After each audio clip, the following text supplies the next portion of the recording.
A very warm welcome to all of you over a very profound platform that is Law Arts Academy. So, my dear aspirants and students, and this is your teacher advocate Simila Dink. So, आज जो हम next जो topic हमारा जो है वो actually democracy का ही चलेगा। मैं पहले ही आप लोगों को कह चुका हूँ कि डेमोक्रेसी का जो है इसके ऊपर जैसे आज हम पढ़ेंगे the concept of liberal democracy. पिछले हमने वीडियो में थोड़ा बहुत डेमोक्रेसी को डिस्कस किया और अब हम आई होप कि वो आप लोगों को समझ आ चुका होगा। मैं डेफिनेशंस करवाने की कोशिश करूँगा बट आपके एग्ज़ाम का जो लेवल है और मोस्टली जो भी थियोरेटिकल पोर्शन आपको मेंस के लिए सिविल सर्विसेज में मेंस के लिए जो पॉलिटिकल साइंस ऑप्शनल जो है उस पे जो सिलेबस है डेमोक्रेसी वाला, उसके ऊपर जो भी आपका जो है वो हम कवर करेंगे। चाहे इसके ऊपर जितनी भी वीडियोज़ पड़े, हम बहुत स्लो चलेंगे क्योंकि ये कोई छोटा-मोटा आपका कोई एग्ज़ाम तो है नहीं कि बड़ा हम इसमें आधे घंटे में या 20 मिनट में आपको वीडियो बना के देंगे, नहीं। तो मेरी कोशिश ये रहेगी जैसे ऑफ़लाइन में हम पढ़ाते हैं आपको, लंबे लेक्चर्स देते हैं आपको, तो वैसे ही हम मज़े-मज़े से पढ़ेंगे। सो इसीलिए मेरी जो भी वीडियोज़ जो भी रेगुलर देख रहे हैं, वो थोड़ा पेशेंस रखें, मैं पहले ही कह चुका हूँ। देखिए यहाँ पे आप लोगों को एक चीज़ ध्यान में रखनी है कि मैं डेफ़िनिशंस यहाँ पे करवाने की कोशिश करता, मगर मुझे लगा कि जो मोस्टली डेमोक्रेसी का मीनिंग कुछ हद तक आप लोगों को समझ आ चुका होगा। क्योंकि जब तक डेमोक्रेसी का मीनिंग समझ नहीं आएगा, तब तक आपको जो सिलेबस में जो मेंशन है चीज़ें, जो स्टिपुलेटेड आपका सिलेबस है, तो वो चीज़ें समझ नहीं आएँगी। So without any sort of delay let's move on, start कर देते हैं टॉपिक आज का हम। यहाँ पे अगर मैं देखूँ जो कांसेप्ट ऑफ लिबरल डेमोक्रेसी है, यहाँ पे लिबरल डेमोक्रेसी को समझाने से पहले मैं आप लोगों को एक चीज़ समझाना चाहूँगा कि 2 चीज़ें यहाँ पे डिराइव की निकलती है, ड्राइव की जा रही है। एक आ गया यहाँ पे लिबरल, और डेमोक्रेसी का तो हमने थोड़ा बहुत पढ़ ही लिया है, ठीक है? थोड़ा बहुत ही था, वो कोई ज़्यादा नहीं था, क्योंकि एक जनरल अगर पर्सपेक्टिव लेके चले तो एक बच्चा जो है, जो बिगिनिंग में जिसे अगर ह्यूमैनिटी से कंसर्न नहीं है, तो उसके लिए डेमोक्रेसी एक बहुत बड़ी तोहफ़ बन जाती है। अब जिन्होंने पढ़ा है, जिनकी ह्यूमैनिटी सब्जेक्ट्स है, तो उनको डेमोक्रेसी कुछ नहीं लगता। बट फिर भी मैंने कोशिश की है अपनी पहली वाली वीडियो में, प्लीज़ ये जो भी मैं सीरीज़ स्टार्ट कर रहा हूँ इसमें वन बाय वन आप वीडियोज़ देखिएगा, ठीक है? तो देखिए, कोई भी जो टॉपिक होता है उसकी कोई लिमिट नहीं होती है। हम डेमोक्रेसी के डेफ़िनेशन के ऊपर ही इतना डीप में जा सकते हैं कि उसके ऊपर ही 20-30 लेक्चर चले जाएँ। तो वो तो हमने नहीं करना है। मुझे लगता है दैट वाज़ सफाइस जो मैंने अभी तक आपको मीनिंग एक जनरल तरीके से समझाया। ओके।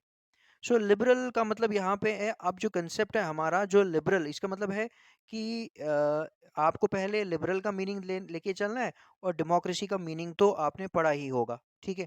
जब आप ये दोनों मीनिंग को, ये दो जो है यहाँ पे जो मीनिंग है लिबरल, लिबरल आपको जब समझ आ जाएगा तो आपको उसके बाद डेमोक्रेसी जब समझ आएगा तो दोनों को कंबाइन करके आपका जो कंसेप्ट ऑफ लिबरल डेमोक्रेसी है वो बहुत अच्छे से समझ आ जाएगा आपको। अब यहाँ पे एक चीज़ को आपने ध्यान में रखना है, वो ये है कि जो लिबरल है यहाँ पे, लिबरल एक चीज़ से डिराइव किया गया है।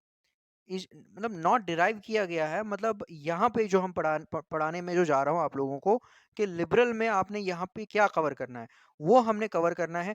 टॉपिक तो नहीं है बट एक कंसेप्ट है। टॉपिक आगे लिबरलिज़्म वाला आएगा तो वो हम अलग से पढ़ेंगे। लिबरलिज़्म, ठीक है? तो लिबरलिज़्म जब आपको समझ आ जाएगा ना अच्छे से, तो एक वो भी एक जनरल तरीके से। डीप में हम बाद में जाएँगे नेक्स्ट टॉपिक में जब हम स्टार्ट करेंगे। उसके बाद डेमोक्रेसी को थोड़ा-सा और मैं आज समझाने की कोशिश करूँगा। तो जब ये 2 को आप प्लस करोगे ना, तो आपका एक्चुअल में कांसेप्ट जो है लिबरल डेमोक्रेसी अच्छे से आपको समझ आएगा। उसके बाद चाहे लिबरल डेमोक्रेसी के ऊपर आपको किताब भी दी जाए ना, आपको कोई पछाड़ नहीं सकता। यही होता है बेसिक। इसी तरीके से इस चीज़ों को समझा जाता है। मैं पहले ही कह चुका हूँ बार-बार कि इनिशियली व्हाट वी डू और what we have to go through, that is from simple to complex, rather from a complex to simple. तो इसीलिए पहले सिंपल है, बेस है आपका। जब आपको वो चीज़ें समझोगे, फिर ही जाके कॉम्प्लेक्स के लिए आप तैयार होंगे। Okay, so without any sort of delay let's move on, start कर देते हैं। लिबरलिज्म की अगर हम बात करें, अभी मैं लिबरलिज्म समझाऊंगा, लिबरलिज्म के बाद जाके फिर ये जो भी है, जैसे यहाँ पे मैंने ये बताया हुआ है, ये चीज़ें यहाँ पे जो डिस्कस की है, ये पूरी की पूरी जो है, जो भी है, जो मैंने लिखा हुआ है आप लोगों के लिए, तो ये आपको जो है बाद में समझ आएगा, अभी हम इसको डिस्कस नहीं करेंगे। ठीक है, ये मैंने जैसे प्रिंसिपल्स मैंने यहाँ पे लिबरल डेमोक्रेसी के प्रिंसिपल्स मैंने आप लोगों के लिए थोड़े से लाए हुए। स्लो चलेंगे हम, बहुत लंबा टॉपिक हो जाएगा। कुछ बच्चे जो बुक्स अगर अफोर्ड नहीं कर सकते हैं, वो यहाँ से भी मैं कोशिश करूँगा, मेरी तो कोशिश है आप लोगों को समझाने की। कोई नोट्स तो मैं प्रोवाइड नहीं कर सकता, बट हाँ, मैं कहता हूँ कि जो भी मैं यहाँ मैं कोशिश करूँगा कि हर आए दिन लेक्चर्स में ज़्यादा से ज़्यादा लिखूँ मैं। और मेरा मोस्टली जो है बुक बुक का ही रहेगा लैंग्वेज, कोई अलग से मैं कोई नहीं रखूँगा आप लोगों के लिए। तो क्योंकि आपका एग्ज़ाम का लेवल टफ है, तो आपको वेटेज भी जो है थोड़ा बढ़ाना है, तो कोशिश कीजिए कि बुक्स जो भी रिकमेंडेड बुक्स जो है, ऑथेंटिक रिलायबल बुक्स जो है, उन्हीं से आप उन्हीं का कंटेंट आप जो है डालें। तो अब मैं कोशिश करूँगा ज़्यादा से ज़्यादा लिखूँ। आज तो मैंने थोड़ा कम लिखा हुआ है, नेक्स्ट वीडियो में मैं थोड़ा और लिखने की कोशिश करूँगा। प्लीज़ मुझे बताइएगा कि मैं अगर जिन बच्चों को बुक्स नहीं है, तो वो अगर मैं थोड़ा ज़्यादा लिखूँ तो मे बी उनको हेल्प हो। उसके ऊपर हम देखेंगे। मुझे कमेंट सेक्शन में भी बताइएगा प्लीज़ कि सर मैं कम लिखूँ कि यहाँ थोड़ा सिर्फ समझाऊँ, ठीक है? ओके, तो यहाँ पे ये जो मैंने जो भी प्रिंसिपल्स इसके बताए हैं, ये बाद में हम पढ़ेंगे। पहले आपको ये है थोड़ा लाया है मैंने 2 यहाँ पे प्रिंसिपल्स ऑफ लिबरल डेमोक्रेसी मैंने डिस्कस किए हैं, 2 ही किए मैंने। सो उससे पहले हम यहाँ पे स्टार्ट करते हैं। देखिए, लिबरलिज़्म में आपने एक चीज़ देखनी है, लिबरलिज़्म में बड़े मज़े से मैं पहले ही कह चुका हूँ आपको, जब भी मेरी वीडियो देखिएगा, जल्दी में प्लीज़ नहीं देखना, ठीक है? हम बड़े मज़े से जो है एन्जॉय करके स्टडी करेंगे। मैं हमेशा जब भी आप लोगों को लेक्चर्स देने की कोशिश करता हूँ, मैं मेरे पास हमेशा इस वक़्त रात के 12:54 है, और मैं आप लोगों के लिए ये तैयार कर रहा हूँ, और बड़े मज़े से हम इसको, मैं हमेशा कॉफ़ी का एक कप मेरे पास होता है, तो मैं उसको थोड़ा-थोड़ा पी के बड़े मज़े से एन्जॉय करके रिलैक्स होके, सो आई होप कि आप भी जो है उसी एटमॉस्फेयर में, उसी एम्बियंस में आप लोग जो है मेरे लेक्चर्स को देखें। जल्दी में नहीं देखना प्लीज़, जब भी आपको टाइम मिले बड़े मज़े से रिलैक्स होके। ओके, सो लिबरलिज्म में आपको ध्यान रखना है कि इज़्म आ गया तो हम पहले पढ़ चुके हैं, it means it's a doctrine, ठीक है? अब ये चीज़ समझ आ गई आप लोगों को। अब आपने यहाँ पे एक चीज़ को ध्यान में रखना है कि लिबरलिज्म में हम बहुत सारी चीज़ों को लेके चलते हैं। लिबरलिज्म में क्लासिकल लिबरलिज्म आ गया, या आप लेके चलो कहीं ना कहीं नेगेटिव लिबरलिज्म आ गया, या कहीं ना कहीं पॉजिटिव लिबरलिज्म आ गया, या कहीं ना कहीं जो है मॉडर्न लिबरलिज्म आ गया। तो वो हम लोगों ने उस चीज़ों में जाना नहीं है, क्योंकि मैं आपको पहले कह चुका हूँ कि लिबरलिज्म की डिटेल हम वीडियोस बाद में लेक्चर्स में पढ़ेंगे। अभी जस्ट एक जनरल पर्सपेक्टिव आप लोगों को मैं दूंगा, किसी ऑथर को डिस्कस नहीं करूंगा। लिबरलिज्म एक आम इंसान के लिए, for a layman liberalism actually क्या है, ठीक है? सो यहाँ पे ये एक्चुअली कहीं ना कहीं हम देखें, लिबरलिज्म जो है, इसको थोड़ा पहले इरेज कर देते हैं। देखिए, लिबरलिज्म में इसका रूट जो है, जो डिराइव कहाँ से किया गया है वो भी अभी डिस्कस नहीं करूंगा, जस्ट कंसेप्ट को समझाऊंगा। लिबरलिज्म में आप लेके चलिए लिबर्टी, ये लिबर्टी को फोकस करता है। अब हम लोगों को ये चीज़ पता होनी चाहिए कि there is a difference between liberty and freedom, but for a layman liberty and freedom are one and the same thing, but for a layman, but हम सभी जानते हैं there is a huge difference between these two term, liberty and freedom में बहुत बड़ा difference है। सो यहाँ पे भी हम एक आम इंसान की तरह ही लिबर्टी को लेके चलेंगे, कि लिबर्टी को यहाँ पे हम समझेंगे जहाँ पे हमें किसी चीज़ की फ्रीडम है, ठीक है? कुछ चीज़, फ्रीडम का मतलब यहाँ पे लिबर्टी का भी अगर हम मीनिंग ले लें, पॉजिटिव नोशन है, नेगेटिव नोशन है, तो उसमें भी हम नहीं जाएंगे। मैंने वही कहा, एक जर्नल पर्सपेक्टिव लेके चलेंगे। तो लिबर्टी मीन्स आप फ्री हो क्या करने के लिए। इसका मतलब है जब आप फ्री होते हो, इट मीन्स आपके साथ क्या है, आपको बहुत सारे राइट्स मिलेंगे, ठीक है कि नहीं? तो अब जब आपको बहुत सारे राइट्स मिलेंगे, इट मीन्स कि आप क्या क्या कर सकते हो। आप लिबर्टी आपको मिलेगी, किस चीज़ की मिलेगी? आपको पॉलिटिकल लिबर्टी मिलेगी, आपको इकोनॉमिक लिबर्टी मिलेगी, आपको रिलीजियस लिबर्टी मिलेगी, ठीक है? आपको सोशल लिबर्टी मिलेगी। तो यहाँ पे ये चीज़ें जो है, खासकर अगर हम देखें, इकोनॉमिक लिबर्टी में देख लें, हम पॉलिटिकल लिबर्टी को देख लें, रिलीजियस लिबर्टी को देख ले, सिविल लिबर्टी को, सोशल लिबर्टी को देख ले, तो ये जो लिबर्टी है, ये जो आज़ादी है, आज़ादी किस तरह की, आज़ादी इस तरह की कि आपको बहुत सारे राइट्स एंजॉय करने का फ्रीडम मिलता है। जिन बच्चों को अगर, देखिए पॉलिटिकल साइंस यहाँ पढ़ रहे हैं हम, पर जिन बच्चों को बिल्कुल डीप में जाना है तो लिबर्टी के ऊपर थोड़ा बहुत मैंने पॉलिटिकल साइंस की सीरीज में थोड़ा बहुत बताया हुआ है, आप वहाँ जाके देख सकते हैं। अब यहाँ पे इकोनॉमिक लिबर्टी को लेके चलेंगे कि लिबरलिज्म कहीं ना कहीं एक ऐसी एक धारणा है, एक ऐसी थ्योरी है, लिबरलिज्म एक ऐसी थ्योरी है, एक ऐसी डॉक्ट्रिन है जो किसके ऊपर फोकस करती है, वो मैन के ऊपर फोकस करती है। ठीक है, शुरू में जब सिस्टम आया तो उस टाइम में आदमी को उन्होंने कहा कि ईच वॉक्स ऑफ लाइफ में, चाहे वो पॉलिटिकल स्फेयर हो, चाहे वो इकोनॉमिक स्फेयर हो, चाहे वो रिलीजियस स्फेयर हो, चाहे वो सोशल स्फेयर हो, ईच वॉक्स ऑफ लाइफ में इंसान को, ह्यूमन बीइंग को आप क्या दो, आप उसको फ्रीडम दो, उसको लिबर्टी दो, ज्यादा से ज्यादा उसको फ्री करो आप। ठीक है, यहाँ कंफ्यूज नहीं होना, वो वाली टर्म मैंने एक जनरल तरीके से मैं समझाने की कोशिश करूँ कि उसको फ्री कर दो भाई। अब ये किस तरह की फ्रीडम है, क्या उसके ऊपर कोई रिस्ट्रिक्शंस है, होंगी? अगर उसको फ्रीडम देते हैं, क्या उसके ऊपर कोई जो है, क्योंकि अगर हम उसको टोटल ही फ्रीडम दे देंगे तो there will be a chaos है। तो बहुत सारी फिर वो उसके ऊपर भी अलग जब हम पढ़ते हैं ये ओरिजिन थ्योरी जो है, theory about the origin of the state के ऊपर जो अलग अलग थ्योरीज है, डिवाइन थ्योरी है, ऑर्गेनिक थ्योरी, हिस्टोरिकल थ्योरी है। ठीक है, अब कहने का मेरा मतलब यहाँ पे ये है कि लिबरलिज्म वाले इस चीज के ऊपर फोकस करते हैं कि आदमी को ईच वॉक ऑफ लाइफ में आप क्या करो, ह्यूमन बीइंग को ना, आप ईच वॉक ऑफ लाइफ में उसको मैक्सिमम फ्रीडम प्रोवाइड करो, उसको फ्रीडम दो भाई। अब अगर इकोनॉमिक अब अगर इकोनॉमिक स्फीयर में उसको लिबर्टी मिलती है तो क्या करेगा, उसका मतलब क्या आ गया?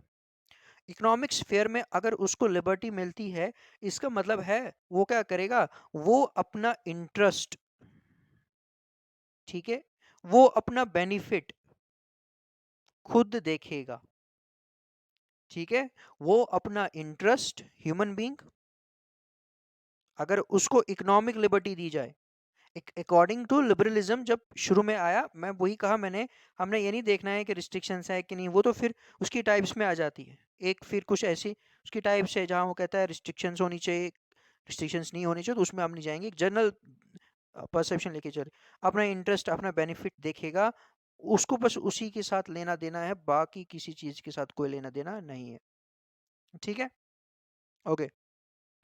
तो अब यहाँ पे ये जो यहाँ पे ये कह रहा है कि उसको इंटरेस्ट अपना देखना है, अगर उसको इकोनॉमिक जो है लिबर्टी दी जाए अपना लाइवलीहुड चलाने के लिए, वो क्या करेगा, अपना लाइवलीहुड चलाने के लिए वो क्या करेगा, वो ट्रेड करेगा, ऑब्वियस से ट्रेड करेगा, कोई काम करेगा, या कोई ना कोई क्या करेगा, काम जो है कोई ना कोई, कहीं ना कहीं ये किसकी बात कर रहा है, कोई ना कोई क्या करेगा, कोई ना कोई बिजनेस करेगा। ठीक है, तो लिबरलिज्म में यही चीज जो है, जब भी हम लिबरल डेमोक्रेसी को समझने की कोशिश करते हैं तो लिबरलिज्म में कहीं ना कहीं एक नेगेटिव धारा, एक नेगेटिव पर्सपेक्टिव को, एस्पेक्ट को लेके चला जाता है। कि ऐसा टाइम आया था कि किसी टाइम में अगर आप लोगों को थोड़ा पता होगा, लेजिस फेयर इकोनॉमी, लेजिस फेयर इकोनॉमी, थोड़ा सा यहाँ पे कुछ सेकंड का मैं पॉज लूंगा, थोड़ा कॉफ़ी काफ़ी देर से मैंने रखी है अपने पास में, तो वो ठंडी हो चुकी होगी, उसको थोड़ा पीते हैं और साथ साथ में आपको समझाते भी हैं।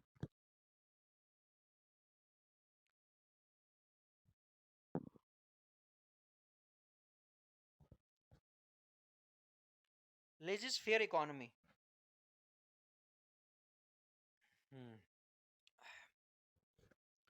लेजिस फेयर इकोनॉमी में क्या है, देखिए बहुत सारे महापुरुषों को लगता है कि लेजिस फेयर इकोनॉमी में क्या है कि बिल्कुल जो है, जो स्टेट है, जो गवर्नमेंट है, या जो क्राउन है, या कोई भी है, एक्चुअली एक मोमेंट थी लेजिस फेयर इकोनॉमी। अब मैं इसमें उतना डीप में नहीं जाऊंगा। जब भी आप कहीं ना कहीं अ, इसको मैं समझाने की कोशिश करूंगा पहले कैपिटलिज्म को, क्योंकि कैपिटलिज्म जब आपको समझ आएगा फिर ही जाके लेजिस्फेयर समझ आएगा। और जब लेजिस्फेयर और कैपिटलिज्म समझ आ जाएगा तो फिर ही लिबरलिज्म समझ आएगा, और जब लिबरलिज्म समझ आ जाएगा फिर ही आपको लिबरल का समझ मीनिंग पता चलेगा कि भाई डेमोक्रेसी के साथ में पीछे उसके पीछे लिबरल क्यों लिखा है, और फ्री डेमोक्रेसी का मीनिंग हमें तो पता है, फिर हम लिबरल डेमोक्रेसी को समझ पाएंगे। कैपिटलिज्म में क्या था कि capitalism is a system, please इसको नोट कीजिए। Capitalism is a system, capitalism is a system.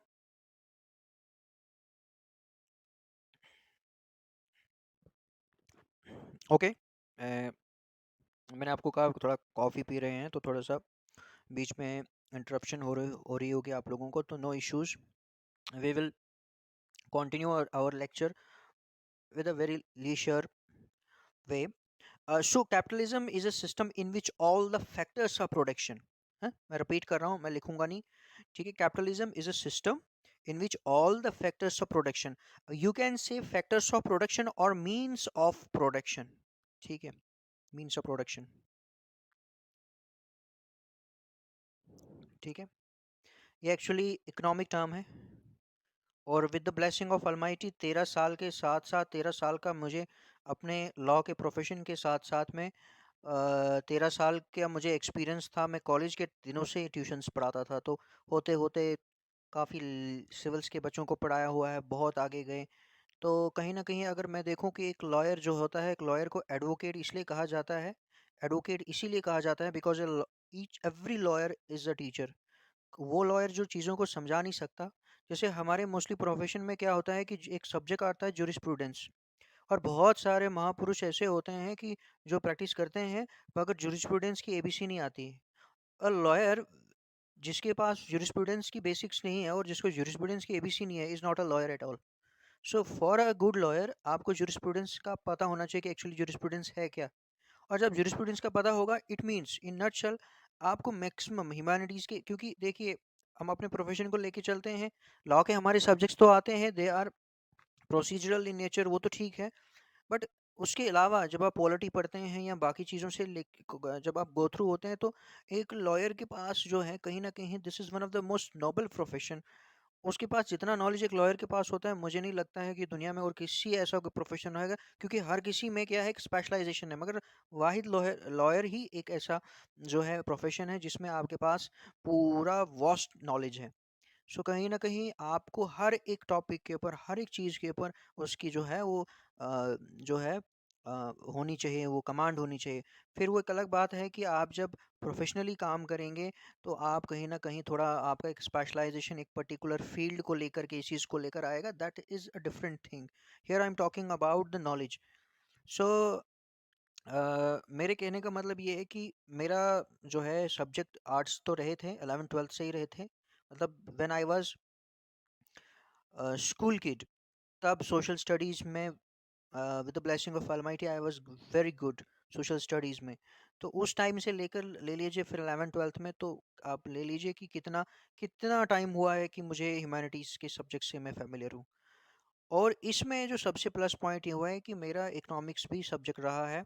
11th-12th में मेरा इकोनॉमिक्स भी रहा है, जिसकी वज़ह से मेरा इकोनॉमिक्स के ऊपर भी बहुत अच्छा होल्ड है। और उसके अलावा हमारा जो लॉ का इंटीग्रेटेड 5 इयर्स का रहता है, उसमें भी हमारी इकोनॉमिक्स रहती है। So economics is one very interesting subject, very interesting subject. So वो बिल्कुल अगर आपका नहीं भी होगा तो मैं तो कहता हूँ जो भी सिविल सर्विसेज की तैयारी कर रहे हैं, आपको हर एक सब्जेक्ट में ज़रूरी नहीं है कि मास्टर होना पड़ेगा, but at least if you are that is accentuate for your competitive exam. एक सोने पे सुहागे, that is icing on the cake. तो यहाँ पे मैं मीन्स ऑफ प्रोडक्शन कैपिटलिज्म का आ गया, तो किसी टाइम में इकोनॉमिक्स भी मैं पढ़ाता था तो मुझे याद आ गया। तो मीन्स ऑफ प्रोडक्शन आप कह लीजिए, capitalism is a system in which all the factors of production of means of production are owned by private person. तो मीन्स ऑफ प्रोडक्शन में किन चीज़ों को लेके चलते हैं? मीन्स ऑफ प्रोडक्शन या फैक्टर्स ऑफ प्रोडक्शन में हम किसको कहते हैं? कि ले लीजिए कि जैसे सपोज कीजिए लैंड है, लेबर है, कैपिटल है, ऑर्गेनाइजर है या entrepreneur. Land, labour, capital, organiser, और वी कैन से ऑर्गेनाइजर कहिए या एंटरप्रेन्योर कहिए उसको। तो जिसमें ये जो सारे के सारे जो किसी चीज़ को प्रोड्यूस करने के ये जो जरिए हैं, मीन्स हैं, ठीक है, या फैक्टर्स ऑफ प्रोडक्शन है, ये इनका जो मालिक प्राइवेट पर्सन होता है उसको हम कैपिटलिज्म कहते हैं। ओके। तो ये एक आई होप कि आपको समझ आ गया। फिर से मैं रिपीट करने की कोशिश करूंगा। Capitalism is a system in which all the factors of production और means of production are control और owned by a private person। और ये जो means of production और factors of production है, that is land, labor, capital and organizer और entrepreneur। तो capital की बात करें, capital दो टाइप का होता है, machine और money। ठीक है, ओके। सो यहाँ पे ये चीज़ आपको आई होप कि आपको समझ आ चुकी होगी कि ये क्या है। अब इसमें एक प्राइवेट पर्सन है, अगर उसकी एक फैक्ट्री है, ठीक है। अब उस फैक्ट्री में उसका अ, उसका मेन मोटिव क्या है? उसका मेन मोटिव है प्रॉफिट कमाना, ठीक है। अब इंग्लैंड में जब इंडस्ट्री रेवोल्यूशन आया तो मैक्सिमम जो है, जो कितने भी कैपिटलिस्ट थे, ठीक है, एंटरप्रेन्योर्स जितने भी थे, तो उन्होंने मैक्सिमम क्या किया कि उन वो सारे जो है वो कैपिटलिज्म सिस्टम था वहाँ पे। तो वहाँ पे कोई वर्किंग आवर्स नहीं थे, कोई किसी को कोई बोनस या बाकी चीज़ें नहीं थी, जैसे इंडस्ट्रियल कोड्स हैं या बाकी लेबर लॉज है, तो वो चीज़ें यहाँ पे नहीं थी। उनका यही था कि मैक्सिमम जो वो क्या करते थे, अपना प्रॉफिट जो है उनको जनरेट करना होता था, बस। अब कहने का मतलब यहाँ पे ये आ गया कि जब आप वो चीज़ें लेके चलते हैं, इसमें गवर्नमेंट जो है वो कोई इंटरफेयर नहीं करेगी, ठीक है। आप गवर्नमेंट शुरू में गवर्नमेंट ने कोई इंटरफेयर नहीं किया तो मैक्सिमम प्रॉफिट कमाते था। मैक्सिमम प्रॉफिट कैसे कमाते थे, मैं आपको एक एग्जांपल से समझाने की कोशिश करूंगा। देखिए, सिंपल सी एक एग्जांपल, नहीं दूंगा ज़्यादा मैं। देखिए, प्रोडक्शन कॉस्ट उतना मैं नहीं लिखूंगा, शॉर्ट में लिखूंगा। प्रोडक्शन कॉस्ट मेरे लिखाई के से ज़्यादा मेरे बोलने के ऊपर जो है उसका ध्यान रखें।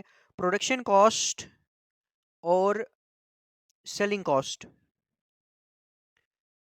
प्रोडक्शन कॉस्ट और सेलिंग कॉस्ट के बीच में जितना ज़्यादा गैप होगा, है, उतना ज़्यादा आपका प्रॉफिट फॉल करेगा। इसका मतलब है अमीर अमीर होता गया और गरीब जो है वो नीचे जाता गया। There was absence of middle class, नहीं था। कहने का मतलब यहाँ पे ये है कि वो उनसे ज़्यादा टाइम काम करवाते थे, गवर्नमेंट की कोई इंटरफेरेंस नहीं थी। तो प्रॉफिट को मैक्सिमाइज करने के लिए रॉ मटेरियल सस्ता मिल गया, लेबर सस्ती मिल गई, ज़्यादा ओवर टाइम काम किया, अनइक्वल डिस्ट्रीब्यूशन ऑफ वेल्थ था।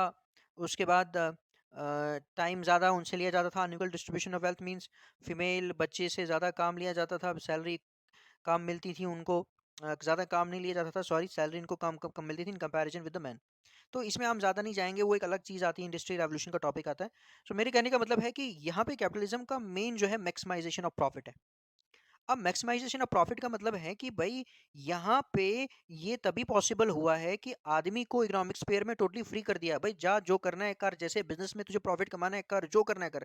तो बंदूक से तो स्लेव्स को लगा, तो बंदूक को ज्यादा 20 घंटे काम करवा, उनकी हाइजीनिक कंडीशन क्या है, वर्किंग कंडीशन क्या है, कोई ध्यान नहीं देना, प्रॉफिट को मैक्सिमाइज कर। तो ये क्या है, आदमी को economic liberty they the. That is the very concept of liberalism, कि आदमी को इकोनॉमिक स्फीयर में टोटली फ्री कर दिया। भाई बट इसका नेगेटिव इम्पैक्ट भी तो आया। Society was divided into haves, bourgeoisies और प्रोलिटेरिएट्स जो आप पढ़ते हैं, हैव्स एंड हैव्स नॉट, ठीक है, वो अलग टॉपिक है। तो अब कहने का मेरा मतलब ये है कि ये चीज़ें आई तो लोगों ने प्रेशराइज किया, लाइक कार्ल मार्क्स या मार्क्सिज्म को लेकर, तो उन्होंने सोशलिज्म वाला कंसेप्ट लाया। तो फिर अब ये गवर्नमेंट ने इंटरफेयर इंटरफेयर करना स्टार्ट कर दिया फैक्ट्रीज में। जब गवर्नमेंट ने फैक्ट्रीज में इंटरफेयर करना स्टार्ट कर दिया, तो यहाँ पे क्या हुआ कि इनकी मूवमेंट स्टार्ट होगी, इनको लॉस हो गया ना। क्योंकि प्रोडक्शन कॉस्ट और सेलिंग कॉस्ट में अब क्या हुआ कि इनको वो थोड़ा डिफरेंस करना पड़ा, थोड़ा सा बोनस के ऊपर या बाकी चीज़ों के ऊपर करना पड़ा, थोड़ा सा फोकस। तो गवर्नमेंट इंटरफेयर करना स्टार्ट कर दिया। तो लेजिस फेयर इकोनॉमी इन्होंने यहाँ पे मूवमेंट स्टार्ट कर दी कि हमें जो है, हमारे गवर्नमेंट को चाहिए कि हमारे बिजनेस में वो इंटरफेयर ना करे, हमें टोटली पूरी की पूरी आज़ादी दी जाए। ठीक है, गवर्नमेंट सिर्फ हमसे डायरेक्ट टैक्सेस ले, जो है डायरेक्ट टैक्सेस ले, किसके ऊपर? डायरेक्ट टैक्सेस ले कि इसके ऊपर हमारी जो रेवेन्यू होगी उसके ऊपर एक बार टैक्स पड़ेगा, बस। बाकी हम क्या करते हैं क्या नहीं करते हैं, जैसे आपने देखा होगा कि किसी भी जो है बिजनेस टाइकून को या कैपिटलिस्ट क्लास को अलग अलग टाइप्स के जो है जो अलग अलग वेरियस, हम जो कहें इनको डाइवर्जेंट जो टैक्सेस की फॉर्म्स है, वो उनको देनी पड़ती है। तो यहाँ पे लेजिस फेयर वालों ने एक ही चीज कहा कि भाई एक अगर ह्यूमन, दो पांच अगर इंडस्ट्रियलिस्ट है, तो पांच इंडस्ट्रियलिस्ट की जितनी भी रेवेन्यू उनकी होगी, तो उसके ऊपर तो टैक्स पड़ेगा ही पड़ेगा। बट बाकी उनके ऊपर कोई टैक्स ना पड़े, उनको टोटली फ्री फ्री कर दिया जाए। ठीक है। तो बट कुछ महापुरुष मैं जैसे पहले बात कर रहा था, उनको लगता है लेजिस्फेयर का मतलब है गवर्नमेंट को इंटरफेयर ही नहीं करेगी, टैक्स भी नहीं देगी। अरे नहीं, गवर्नमेंट ने तो टैक्स लेना ही लेना है ना। एक वो जो मेन टैक्स है वो तो लेगा ही लेगा गवर्नमेंट आपसे, क्योंकि अगर वो आपको टोटली फ्री कर देगा, टैक्स ही नहीं लेगा, तो गवर्नमेंट के पास जो है वो रेवेन्यू नहीं आएगा। जब रेवेन्यू नहीं आएगा तो वो फिर गवर्नमेंट कैसे अपने फंक्शंस परफॉर्म करेगी, अपना एक्सपेंडिचर उस कैसे उसको कैसे मीट करेगी। तो कहने का मतलब ये है कि वो उनकी कोशिश थी कि हमें हमारे ऊपर टैक्सेस के बर्डन ना हो, वन टाइम टैक्स हम दे दें, ठीक है, और गवर्नमेंट की कोई इंटरफेरेंस ना हो। जैसे आपने देखा होगा कि अगर आज फार फ्लंग एरियाज में कहीं जाके कोई फैक्ट्री लगाता है तो उसको थोड़ी सब्सिडीज मिलती हैं या बहुत सारे बेनिफिट्स मिलते हैं। या अगर कोई सिटी के अंदर कहीं पे क्राउडेड एरिया में अर्बन जैसे अर्बनाइजेशन जहाँ पे है या रेजिडेंशियल के आसपास कहीं पे है, तो अगर वो वहाँ पे उन एरियाज को इफेक्ट करता है तो उसके ऊपर टैक्सेस ज़्यादा या बाकी चीज़ें लगती हैं, तो चलो वो एक अलग कोड आ जाता है, इंडस्ट्रियल कोड्स आते हैं। सो ये आई होप कि मोटा मोटा आपको ये चीज़ समझ आ चुकी होगी अब, कि आदमी को फ्री कर दिया। तो लेजिस फेयर इकोनॉमी का मतलब यहाँ पे यही हो गया कि आई होप कि अगर टाइम मिलेगा, ऐसे कोई टॉपिक आए वर्ल्ड हिस्ट्री के ऊपर, इंडस्ट्रियल रेवोल्यूशन वाला टॉपिक आएगा हमारा, श्योर आएगा, मैं उसमें समझाऊंगा। ठीक है। तो यहाँ पे क्या हुआ कि आदमी को इकोनॉमिक स्फीयर में क्या कर दिया, आदमी को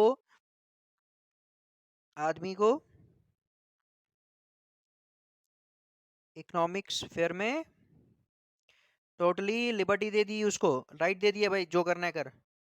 ठीक है, कोई रिस्ट्रिक्शन नहीं होगी उसके ऊपर। दूसरा, पॉलिटिकल स्पेयर की उसी तरह हम बात करें, पॉलिटिकल स्पेयर में क्या आ गया, पॉलिटिकल स्पेयर में आ गया भाई, उस टाइम में क्या होता था, उस टाइम में ये मतलब कोई ये नहीं था, मतलब मैंने वही कहा कि अगर इकोनॉमिक स्पेयर की बात करें, it means there was unequal distribution of wealth. Unequal distribution of wealth का मतलब ये आ गया कि किसी के पास है और किसी के पास नहीं है। ठीक है, हैव्स और हैव्स नॉट। ठीक है, तो ये तो गलत है ना। इट मीन्स ये क्या है, कहीं ना कहीं ये इनइक्वालिटी है, इनइक्वालिटी है। तो अब आप तो लिबर्टी दे रहे हैं, बड़ी उससे इनइक्वालिटी हो रही है। इकोनॉमिक लिबर्टी तो दी, बट उसमें कैपिटलिस्ट क्लासेस को फायदा हो रहा है, जो गरीब काम कर रहा है वर्कर वो बहुत नीचे जा रहे हैं, उनको कोई फायदा नहीं हो रहा। अब यहाँ पे ये कहता है कि अगर हम पॉलिटिकल में देखें तो पॉलिटिकल में उस टाइम में भी होता था, अगर आपने फ्रेंच रेवोल्यूशन पढ़ा होगा, कि उसमें भी जो है the concept of universal adult suffrage was limited. Universal adult suffrage it means right to vote was limited. ठीक है, यूनिवर्सल अडल्ट सफरेज और फ्रेंचाइज दैट वाज लिमिटेड। ठीक है, बहुत लिमिटेड था, कि फीमेल्स तो काफ़ी देर तक जो है, अगर हम फ्रेंच रेवोल्यूशन को भी लेके चले या बाकी दुनिया में जितनी भी जो है डेमोक्रेसीज हैं, तो उन्होंने भी कहीं ना कहीं क्या किया है, उन्होंने भी कहीं ना कहीं जो फीमेल है या बाकी जो गरीब है, वो खासकर फीमेल को बहुत देर तक जो है वो एक्सक्लूड रखा राइट टू वोट से। फिर उनके मोमेंट के थ्रू जो है उनकी जो हम कह सकते हैं स्ट्रगल के थ्रू उनको राइट टू वोट मिला। तो उस टाइम में यूनिवर्सल नहीं था। इवन की कुछ ऐसी भी सोसाइटीज थी जहां educational qualification, property as a qualification, education as a qualification जो है वो एक एलिजिबिलिटी थी राइट टू वोट के लिए। सो यहाँ पे ये चीज़ आपको समझ आ गई होगी कि अब लिबरलिज्म एक्चुअली क्या कहता है। तो लिबरलिज्म आपको समझ आ गया कि भाई लिबर्टी तो है, बट उस लिबर्टी से क्या हो रहा है, लिबर्टी से इन हो रही है। ठीक है, और डेमोक्रेसी तो हमें पता है कि डेमोक्रेसी इसी के ऑपोजिट है। डेमोक्रेसी किसकी बात करता है, डेमोक्रेसी इक्वालिटी की बात करता है। ठीक है, डेमोक्रेसी तो बिल्कुल, डेमोक्रेसी कहता है ठीक है भाई, लिबर्टी दे रहा हूं मैं आपको, बट लिबर्टी के ऊपर रिस्ट्रिक्शंस है। और क्यों, क्योंकि one's right is another's duty and one's right is one's duty also. मेरा राइट दूसरे की ड्यूटी है और मेरा राइट मेरी ड्यूटी भी बन जाता है। ठीक है, तो यहाँ पे क्योंकि हमें पता है कि लिबर्टी का मीनिंग यहाँ पे कहीं ना कहीं अब अपनी एक फॉर्म ले लेगा, किसमें, जब हम डेमोक्रेसी को पढ़ते हैं, कि भाई लिबर्टी की बात लिबरलिज्म भी करता है और डेमोक्रेसी भी करता है, फर्क सिर्फ उनके उसको डिवाइस करने में है। डिवाइस का मतलब है कि अगर ये एक मैकेनिज्म है लिबर्टी, इसको कैसे आप डिवाइस करते हैं। लिबरलिज्म कहता है टोटली फ्री कर दो, बेलगाम, कोई रिस्ट्रिक्शंस नहीं होगी। लिबर्टी जो लिबरलिज्म, बट यहाँ पे एक जनरल पर्सपेक्टिव में लिबरलिज्म की बात करूँ, टाइप्स की बात नहीं कर रहा हूँ मैं। बट डेमोक्रेसी यहाँ पे क्या कहता है, डेमोक्रेसी यहाँ पे देखिए, मैं बार बार ये रिपीट करने की कोशिश कर रहा हूँ here. We are not talking about the forms और टाइप्स ऑफ लिबरलिज्म, क्योंकि लिबरलिज्म की भी अलग अलग फॉर्म्स है, तो उसमें रिस्ट्रिक्शंस है, कहीं पे रिस्ट्रिक्शंस नहीं है, मगर एक जनरल पर्सपेक्टिव लेके चल रहे हैं हम, क्योंकि लिबरलिज्म वाला टॉपिक नहीं पढ़ रहे, जब समझाने की कोशिश कर रहा हूँ तो कंफ्यूज नहीं होना प्लीज, क्योंकि कुछ बहुत सारे महापुरुषों को जब वीडियोस देखते हैं ना, मोस्टली मैंने देखा है कि बच्चे वीडियोस देखते हैं, they do they try to जज जज करने लगते हैं, हाँ जी नहीं ये ऐसे पढ़ा है वो पढ़ा है। भाई जिसको वीडियो नहीं अच्छी लगेगी प्लीज, ठीक है, तो वो वीडियो ना ही देखे, क्योंकि जब भी आप किसी चीज को अपने समझना है या किसी को आप सब्सक्राइब करें, तो you have to surrender yourself, ठीक है। तो ये मेरे कहने का मतलब है, क्योंकि मुझे एक उम्र होगी पढ़ाते हुए, तो इसीलिए जिसको समझना होगा please most welcome, most welcome. वो बच्चों के लिए वो प्लीज़ जो है कमेंट भी कर सकते हैं, मैं अलग से उनके लिए सेशन भी बना सकता हूँ। तो बाकी जो है इसलिए कंफ्यूज नहीं होना। और हम मैक्सिमम बच्चे क्या करते हैं, जब भी कोई वीडियो देखते हैं ना, मेरी तो वीडियो तो छोड़ो, आप किसी बहुत बड़े टीचर या लेक्चरर की भी देखे होंगे, तो आप लोग क्या करते हो, जज करने लगते हो उसको। अरे यार तुम लोगों ने वहाँ जज करना है, कोई वो थोड़ी लगा है कि वो लगा हुआ है शो आपका, कोई आप कोई जूरी वहाँ बैठी हुई है तो वो डिसाइड कर रही है कि भाई इसको कितने पॉइंट्स देने हैं। वीडियोस आप तो वही तभी देखो जब आपको है कि सीखना है कुछ, ठीक है। इवन कि हम भी हमें पता है कि जब हम किसी को सुनते हैं, मैं वही कह रहा हूँ, we must be a good listener, one must be a good listener. Even कि मेरे से कोई उम्र में छोटा, एक्सपीरियंस में भी छोटा होगा ना, मैं उसको भी सुनता हूँ ना, कि भाई नहीं मुझे सीखना है इससे, तो बड़े ध्यान से मैं सुनता हूँ, जज नहीं करता मैं। तो इसीलिए वही बच्चे देखें मेरी वीडियो जो जिन्होंने सीखना है, समझना है।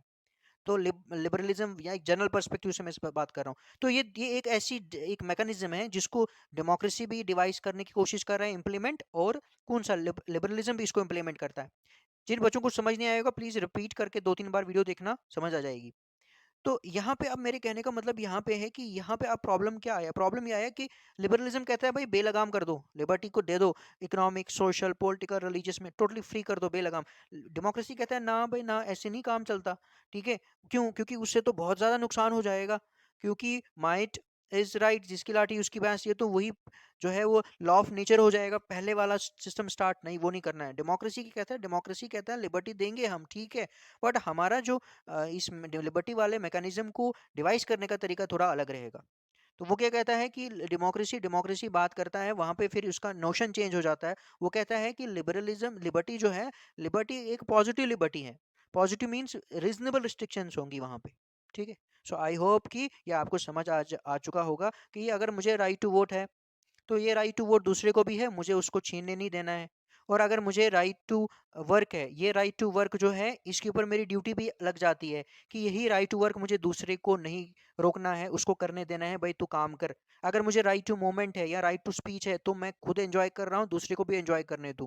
और अगर मेरा राइट टू वर्क है या राइट टू स्पीच है या राइट टू मूवमेंट है, वही जो है मेरे राइट के ऊपर दूसरे की भी ड्यूटी पड़ जाती है, कि भाई तूने इसके राइट को छीनना नहीं है। So one's right is another's duty and one's right is one's duty also. So यहाँ पे rights and duties go side by side. तो यह आपको पॉजिटिव लिबर्टी की यहाँ बात कर रहे हैं, जहाँ पे जो है रीजनेबल रिस्ट्रिक्शंस है। सो आपको अब आई होप कि ये समझ आ चुका होगा कि किस तरह से लिबरल डेमोक्रेसी जब हम इकट्ठा करके कंसेप्ट को पढ़ेंगे, तो आपको कितने अच्छे से समझ आ जाएगा। Okay, so here we will discuss now and start now. तो अब मुझे लगता है काफ़ी मज़ा आएगा हमें पढ़ने में। वीडियो को छोड़िए, हमने थोड़ी कोई कोई टाइम बाउंडिंग है, कोई रिस्ट्रिक्शंस है, तो मज़े से पढ़ेंगे। थोड़ा सा मैं एक सिप लगा लूँ कॉफ़ी का, फिर स्टार्ट करते हैं हम। यहाँ पे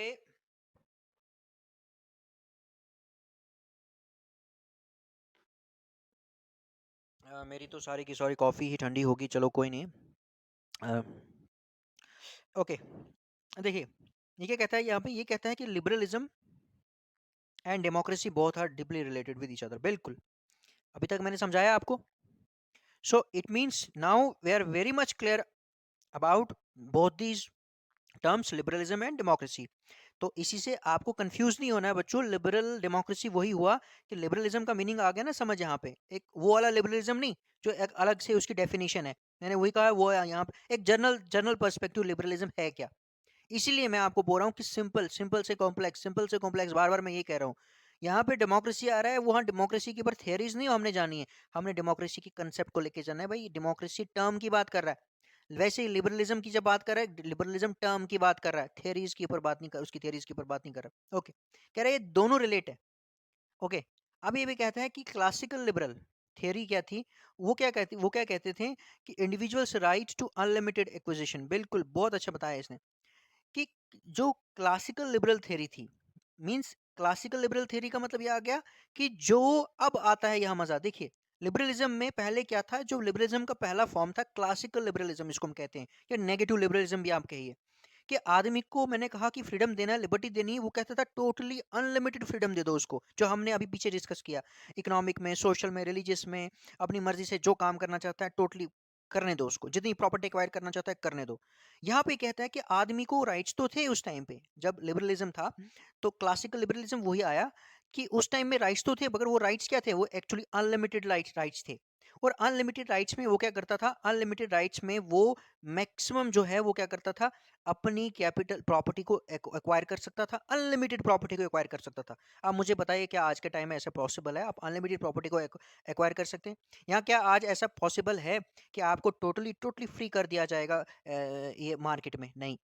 and to the capitalist market economy. अब यहाँ पे किसकी बात कर रहा है कि inequality in both economic and political sphere. बिल्कुल। तो यहाँ पे ये कहता है कि टोटली, उसमें टोटल जो था, टोटल कोई रोक नहीं थी, कोई रिस्ट्रिक्शन नहीं थी, अमीर गरीब, अमीर अमीर हो रहा था, गरीब गरीब हो रहा था, गैप बढ़ रहा था यहाँ पे, और इक्वालिटी नहीं थी। हर कोई जो है अनइक्वल डिस्ट्रीब्यूशन ऑफ वेल्थ था, और वेल्थ था that was, there was a concentration of wealth in few hands. इस चीज को समझने की कोशिश कीजिए कि ये जो लिबरल, क्लासिकल लिबरल थ्योरी की बात कर रहा है, इसको अपने लेजर स्फीयर इकोनॉमी के साथ जोड़ना है कि देयर जो प्रॉपर्टी थी या जो रिसोर्सेज थे, वो क्या थे, वो कहीं ना कहीं उनको कंसंट्रेशन किसके पास था कि कुछ ही लोगों के पास थे, अमीर लोगों के पास ही था। तो इनइक्वालिटी ज्यादा थी। इनइक्वालिटी आज भी कहीं ना कहीं होती है बहुत सारी सोसाइटीज में, मगर उतना नहीं। तो दैट वाज, अब ये कहता है कि इसका मतलब है ये वाला जो सारा हमने पढ़ा यहाँ पे, इनइक्वालिटी थी, सबके पास सारी चीजें नहीं थी। जैसे आप लोगों ने पढ़ा होगा कि पुराने टाइम में ऐसा होता था कि इवन कि यूरोपियन सोसाइटीज में भी ड्रेस कोड्स थे। मतलब अगर एक अमीर गरीब इंसान किसी पर्टिकुलर अमीर इंसान के ड्रेस कोड को जो है अवेल कर सकता है या एसेस भी कर लेता है, वो लगा नहीं सकता है। अमीरों के लिए अलग ड्रेस कोड्स थे, गरीबों के लिए अलग ड्रेस कोड्स थे। तो सोचिए किस तरह का उस टाइम में जो राइट्स कितने जो है वो जो जो लिमिटेड थे। तो यहाँ पे ये है कि ये वाला जो मैंने कवर किया है, ये किसको कहता है कि उस टाइम में बड़ी नेगेटिविटी थी इन चीज़ों को लेकर कि अनलिमिटेड राइट्स देने हैं, लिमिटेड राइट्स जो है वो नहीं देने हैं, और अनलिमिटेड राइट्स भी कन्फाइंड किन तक रहेंगे, कुछ ही लोगों तक महदूद रहेंगे। मेरी उर्दू कुछ खास नहीं है, कि अगर होप कि अगर आपको ठीक लगे, अगर गलती होगी कहीं मुझे बताइएगा प्लीज। महदूद ही होगा ना, महदूद का मतलब है एसेस अवेलेबल होगी, ओके। अब कहते हैं ये जो सिस्टम आया ना, जो हमने यहाँ पे ये पढ़ा, ये कहता है कि इससे क्या हुआ कि ये टोटली ऑपोजिट था किसके, डेमोक्रेटिक प्रिंसिपल के। क्यों? क्योंकि डेमोक्रेटिक प्रिंसिपल किसकी बात करता है, डेमोक्रेटिक प्रिंसिपल इसकी बात करता है equal entitlement of each individual in each walks of life, like in choosing government and assessing benefits of। बिल्कुल बिल्कुल बिल्कुल। देखिए, अब डेमोक्रेटिक प्रिंसिपल में हम क्या करते हैं, डेमोक्रेटिक प्रिंसिपल में जब हम गवर्नमेंट को चूज करते हैं, तो हम अपनी मर्जी से चूज करते हैं, उसमें सबका योगदान होता है, वोट सारे करते हैं। उसके बाद जो सोसाइटी में रहकर हमें और भी बेनिफिट्स होते हैं, चाहे हम हिंदू है, मुस्लिम है, सिख है, ईसाई है, शेड्यूल कास्ट है, शेड्यूल ट्राइब है, बैकवर्ड है, जो भी है, फीमेल है, मेल है, हैंडीकैप्ड है, जो भी है, ये ओल्ड एज है, कुछ भी है, हम सोसाइटी में, एक ऑर्गेनाइज सोसाइटी में रहकर हम बहुत सारी बेनिफिट्स को अवेल करते करते कि नहीं, बिल्कुल करते। And these are the basic principles of democratic system. तो कहता है ये तो भाई टोटली डिफरेंट है क्लासिकल थ्योरी में, तो यहाँ पे कोई बात ही नहीं बन रही है। इसका मतलब है, मैं वही बार बार आपको कह रहा हूं कि लिबरल डेमोक्रेसी यहाँ पे वही आया कि लिबरलिज्म में टोटली कुछ और बात की जा रही है। लिबरलिज्म में खासकर क्लासिकल या नेगेटिव लिबरलिज्म में क्या है, वहां पे इनइक्वालिटी ज्यादा है। हर एक इंसान जो है वो चीजों को एसेस नहीं कर सकता है। डेमोक्रेसी में थोड़ा अलग है। आई होप कि आपको समझ आ चुका होगा। ओके, अब देखिए, अब प्रिंस मेन जो है वो प्रिंसिपल्स है। अब देखिए, पहला प्रिंसिपल क्या बताया इसने, इसने बताया कि गवर्नमेंट बाय कंसेंट। बिल्कुल। देखिए, जैसे ये कहता है कि बहुत सारे, ठीक है, जैसे ये कहता है कि any government where the consent of people is obtained without freedom of expression of divergent opinions. Divergent opinions means अलग अलग, कोई कहता है मैं ए को वोट करूंगा, दूसरा कहता है मैं बी को, और तीसरा कहता है सी को। ठीक है, आपको चॉइस है, कीजिए। ठीक है, आप मुझे बताइए ये वहीं पॉसिबल होगा जहां पे डेमोक्रेसी होगी? मैंने, आप पहले वाले वीडियो को याद कीजिए, मैंने उसमें क्या बताया था? मैंने जब आपको वो फीचर्स पढ़ाई थी ना, वो फीचर्स दिमाग में रखिए, फिर डेमोक्रेसी का मीनिंग समझ आएगा। मैंने उसमें ये चीज़ आपको पढ़ाई थी, मैंने ये कहा था आप लोगों को कि एक power must be vested in those elected by the people. दूसरा मैंने ये कहा था कि लोगों के पास चॉइस होनी चाहिए। और दूसरा ये मेन जो मैंने कहा था, democracy is a system in which sorry democracy is a political form of government, sorry democracy is a political form of government in which governing power is right from the people. बिल्कुल, कैसे होगी भाई? लोगों का opinion लेके, opinion लेकर, public opinion. ठीक है, पब्लिक ओपिनियन जब आप लेंगे तो ठीक है, तो आया कि गवर्नमेंट जो है वो लोगों की राय से बन रही है।